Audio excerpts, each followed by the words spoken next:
Hi, my name is Tomika and this is my revival story. So I have lived a really good life. Primarily, I've always been really good at sports. Um, Being smart in the classroom always came natural to me. I've been really blessed with a lot of experiences to go out and travel the country and even travel the world.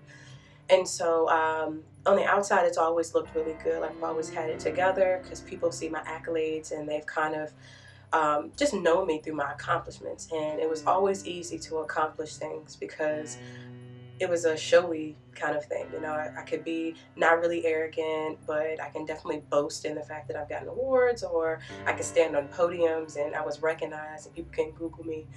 And one of the things that ended up happening was I got so caught up in accomplishing life and living my life, not just sold completely out for Christ, but I did everything I needed to do to seem like a great Christian. Well, it all caught up to me. While I was living this great life and having accolades and accomplishments, I had premarital sex. And in the past, I had always just kind of walked away from it and I felt okay. But this time it didn't. And I found out that I was pregnant. Now, on the surface, it was pretty much like, okay, so why would you be worried? Because I had a master's degree. I was 25 years old at the time. I was a second year doctoral student. And it seemed as though it was easy for everything to come natural to me. But at the end of my first year, my doctoral program, I found out that I was pregnant. And I had a very unhappy pregnancy. I had a lot of shame. I almost had an abortion. I explored that area. I felt a lot of guilt, and I just felt as though I had lost myself and I would never be the same again. And I gave birth to this beautiful little girl who looked just like me. She was awesome, actually.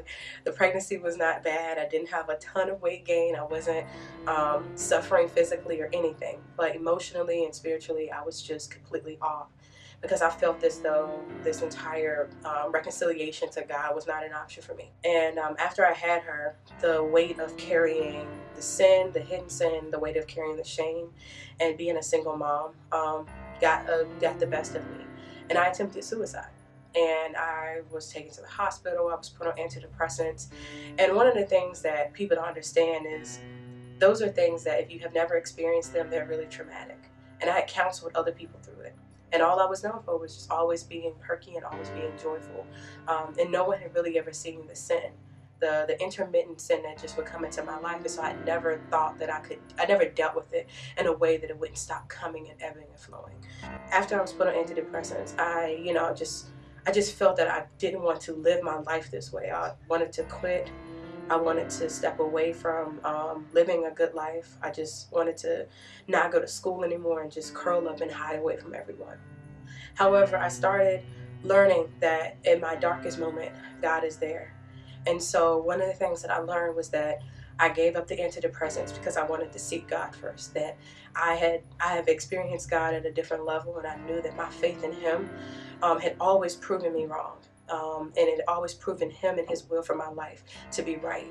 And so I chose to let that go. I chose to return to school with a month-old child.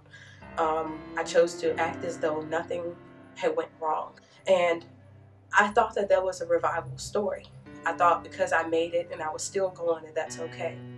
But then I found out that you still have to deal with the sin and you still have to deal with what happens. And so my revival came out of learning that just because I know how to bounce back, it's not enough. That just because I know and I can name what my sin is and it kind of just ebbs and flows and I'm good for months or years at a time, that's not enough. I learned that true deliverance is when you give everything over to God, including your feelings, including the ways in which you think that you can make perfection look on the outside. And so my revival story is that although I thought that it was bad for me to become a single mother and I had fear about it, and I thought that it was so bad that I should leave earth because of it, the enemy thought that he had a hold on me and I was going to make a choice to live in hell forever with suicide. I am glad that God saved me and that He allowed me to have community and that He allowed me to come back to Him fully and to be transparent and to live a life that's pleasing to Him, even with mistakes. And now bouncing back is not difficult because I am okay with knowing that I'm not going to get it right and that I'm not perfect and that I am known for more than just my accolades, but my character. And I found my character in Him.